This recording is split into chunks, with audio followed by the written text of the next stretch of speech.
Good morning from Aleppo. We did finally make it yesterday after a really long detour. We couldn't take the highway because of some so-called security reasons, but even that made for an interesting day, to be honest. It took us through loads of the back road, through the towns and villages that were recently destroyed in the civil war by the terrorists, and kind of gives you an idea of scale of the issues that really were at hand here. And in fact, we'd go for miles, for ages, and not see a single actual civilian, mostly just checkpoints and all that kind of stuff. But anyway, we finally made it. We are in Aleppo.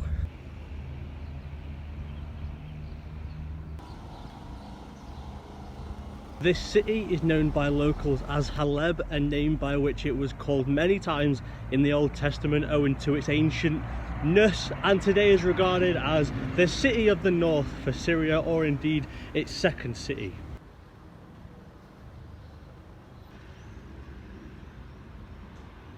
This city was unfortunately amongst the worst hit parts of Syria during the civil war, so a lot of its ancientness has been attacked or compromised. But we've still got a handful of pretty cool things to look at. This is the clock tower of Aleppo.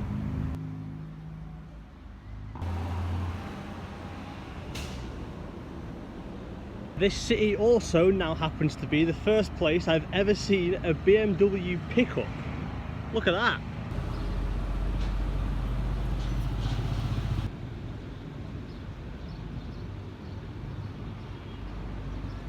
And look what else we've found. What a history gem this is. I'm not even going to pretend I know what model it is. I know it's a Chevy, and all I really care about is it's purple and it's covered in bloody flames. I'm afraid its iconic tail lights aren't doing too well though.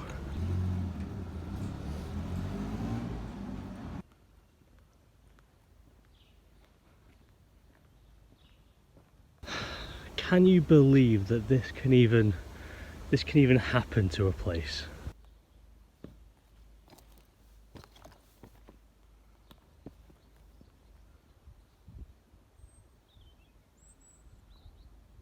They reckon that up to 40% of Aleppo was destroyed by bombings and everything else in the civil war.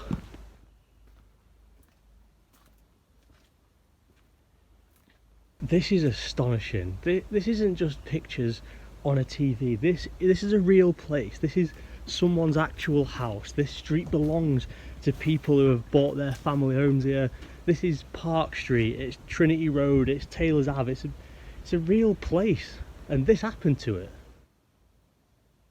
Amongst all this is people's clothes. There's a tie there, there's an ironing board, there are beds, there's trays, there's normal household things. People lived here, people got attacked here while eating their cornflakes. Just look at how destroyed these places actually are. Whatever it is has come through the ceiling, then it's gone through the floor of the upstairs, then it's gone through the actual floor, and now it's down there somewhere. Look, this could be the door to your grandma's house. This could be anyone's house. I can kind of simultaneously believe and not believe that it's actually like this. This is incredible. And just to reinstate that figure from earlier, this is not a one-off. This is not one small residential area. They reckon about 40%, nearly a half of this city, is in this condition. This isn't why I came to Syria. This isn't even why I came for a walk around Aleppo this morning to get all wary and going around all the rubble and stuff. I came to look at the history of the place, which is magnificent and largely untouched and underappreciated. But you simply cannot ignore it. What happened here was an absolute catastrophe.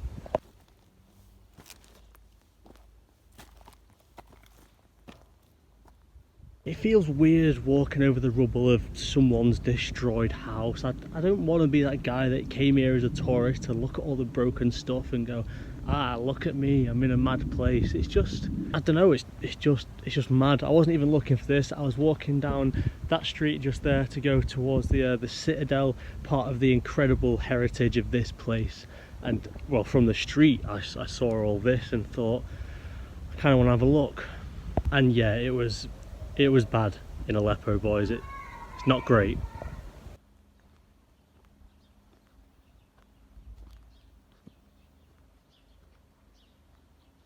But to keep it all positive, although what happened here was an incomprehendibly terrible thing that happened, it's one hell of a survival story for the people of Syria and for the country. They went through this and they've come out on top.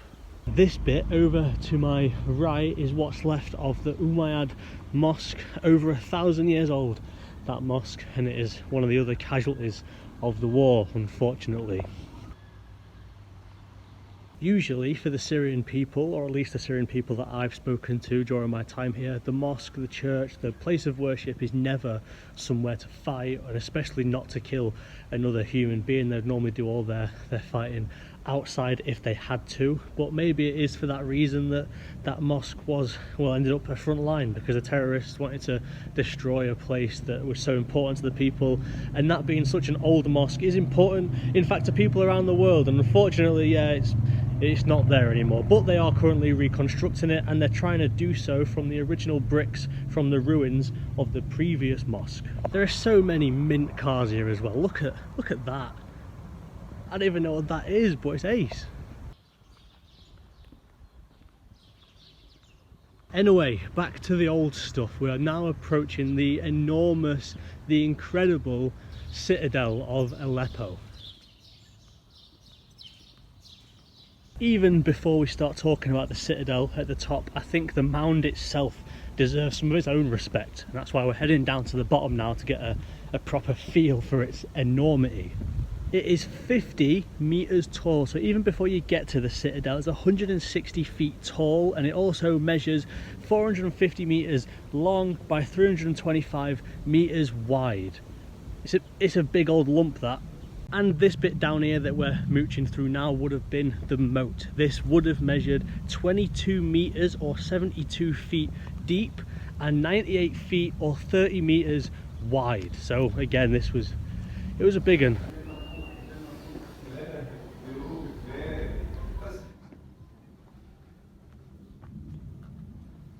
And as we are now in the citadel, here's an aerial shot just for one final glimpse, so you have an idea of how big this place really is.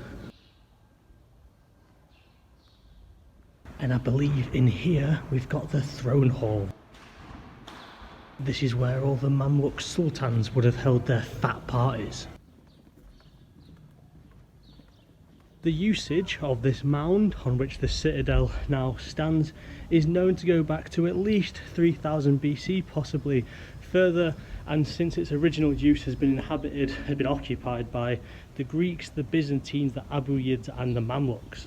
Although there's been quite a lot of reconstruction up here because of earthquakes and other time related things, this is pretty much how it would have looked during its peak, although a bit less broken, admittedly. It even had its own amphitheatre. Look at that. As we're now just mooching about the old citadel, it seems pretty good timing to go through some of the history of Aleppo itself.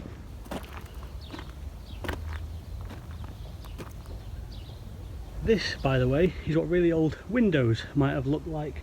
Not the windows that you would like peer through, but holes that let light in but keep the rain out by putting glass lumps in them. Looks pretty Dalek-y, that, doesn't it? So in the 3rd millennium BC, about 5,000 years ago, this would have been part of the kingdom of Yamhad, and then by the 1st millennium BC it would have made up an Aramaic kingdom called Haleb, which featured a temple of Hadad. The kingdom was later invaded by the Hittites and the Assyrians, and then by the Greeks as well, and during the Hellenistic period this place would have been renamed to be called Beroea or Berea. It was later conquered by the Romans and the Byzantines, who came and built churches and cathedrals, and interestingly there was in fact a cathedral here dedicated to Saint Helen, the mother of Constantine himself, Constantine being the man that first legitimized Christianity in the Roman world. Don't think it's here anymore though. And then after them, the Muslims turned up and started building loads of mosques and palaces and spreading the word of Islam. So basically it was invaded and re-invaded a lot of times. Even the Crusaders turned up for a bit. They didn't stick around too long though. They weren't interested in occupying it. For them it was more important to occupy the coastal and the fertile zones, so they never officially had Aleppo. Anyway, brief interval while we observe this city in its present form from up here. Maybe not quite as wonderful a view as we would have had about a decade ago before all the destruction took place, but either way this does give us a good view of the whole city, which by the way is kind of on par with the citadel in that it is massive. You can't even see the edges of it. It was a stop on the Silk Road. In 1514 the Ottomans took over and this became a really important city for the Ottomans, even more so than Damascus. In fact, it stayed under Ottoman rule for 400 years until 1914, the start of the First World War, at which point I believe it came under rule of the Brits and then the French, and then eventually on the 17th of April 1946 Syria as a whole gained its independence. And then after its independence, Syria as a whole in fact just became a big, tolerant, diverse place. Aleppo in particular has Kurdish and Armenian communities amongst loads of others, and in general, and by the way this is not from some propaganda thing I've read online, this is from people that I've actually spoken to while I've been here, no one really cares if you're a Christian or a Muslim here, or a Jew, or if you're from Afghanistan or Armenia or a Kurdish region. No one is bothered. People only really want to know if you're a good person or not, and if you are, then everyone's happy. In fact, about an hour ago I met a Muslim that married a Christian woman, and I met people who have got Jewish and Kurdish mates. They're Arabs, they're Muslims themselves, but it's really not about that here. And I think that's probably the worst thing that we get told by the news, is that everyone here hates you unless you're an Arab Muslim, blah blah blah blah. This is in fact one of the friendliest places I've ever been to. However, as you had probably imagined, your stereotype may have been correct. This is a very, very quiet place. Someone I met earlier told me that the population before the war was 5 or 6 million people in Aleppo alone, and now it's something like 1 to 2 million. Everyone else left, they went to different parts of Syria or moved abroad to Europe, so awfully quiet place this. The Armenians, by the way, came mostly in 1915 after the genocide that happened in their country, and they just turned up. They were kind of accepted, given Syrian IDs, they integrated, and now they're just part of the community. And in fact it turns out that most people don't even ask. They don't really care where you're from or what you believe in, they just kind of want to get on with it. And I'm not surprised by how accepting it is as a place. I'm more surprised by the extent of it. I don't really know anywhere in the world that I've been where they just accept you at face value as a person. Even in England, some guy turns up, you'll kind of ask where he's from, if he's got a bit of an accent, blah blah blah.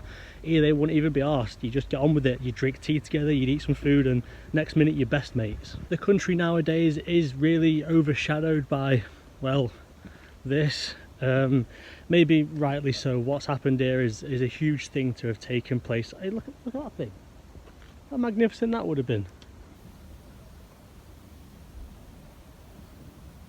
But yeah, it was huge. It captured the whole world's attention because of how devastating it was, but it really doesn't seem to have affected the people's warmth. They haven't become cut off or like defensive to other people. They're still as welcoming as I assume they would have been before it all kicked off.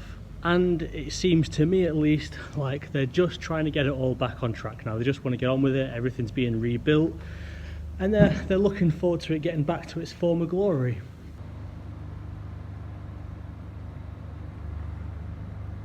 And here's just one example of that resilience straight away, is this, the almost completely brand new and reconstructed Cathedral of St. Elijah. And right next to it is this bus, which has both Arabic and Armenian writing on it.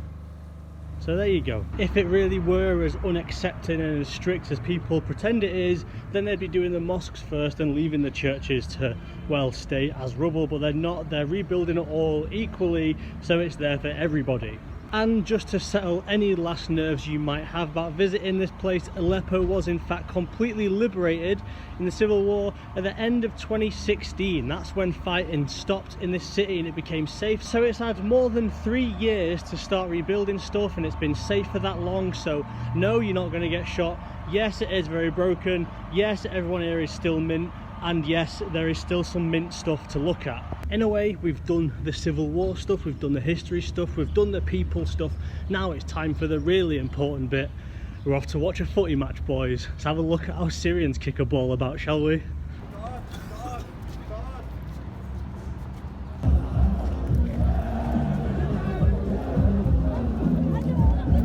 So getting into the game turned out to be absolutely manic. There was no system in place whatsoever for getting fans into the stadium, and there were loads of them.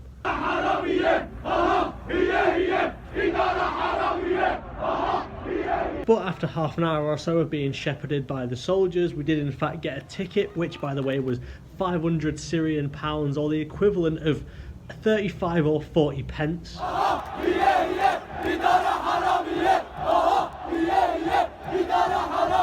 Then as we got into the ground, I suddenly realised that Syrians enjoy football a lot more than I'd first expected them to, and the game kicked off with Al Ittihad Aleppo, the home team, playing in red against the black and yellow team Sahel from a city called Tartus.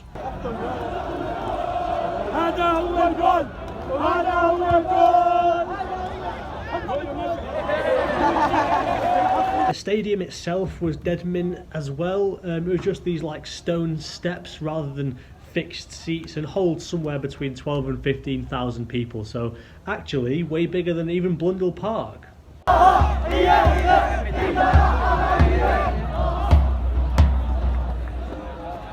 The actual football went on to be fairly football-ish, but listen to how buzzing all the fans were.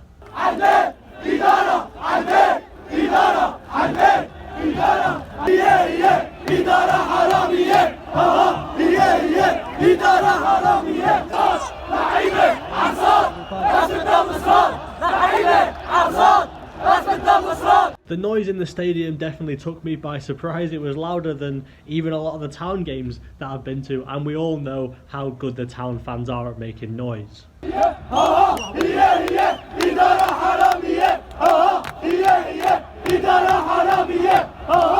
All in all, it was actually a pretty good match, a lot of good chances.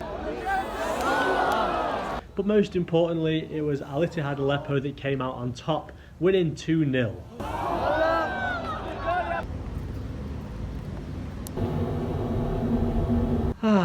And so that is about that. What a mint day in Aleppo. We've seen a bit of everything. We've seen footy, which had way more people at it than I expected, by the way. Absolute scenes of that footy game. Seen the old stuff, we've seen some of the ruins, we've met some of the cool people. It's been a good one, this. And then to top it all off, not only did I buy one of these, this is an Al Ittihad Aleppo shirt after the game, but I also bought the Syrian national shirt. I did not think I'd find one of these. Look at it in all its glory. It's long sleeved as well. Everyone's a winner. Hey, look at that. But yeah, overall, been a cracking day, and also managed to get 2 footy shirts for my collection, so I'm extra buzzing. And yeah, that's Aleppo for you. Cheers boys, see you in a bit.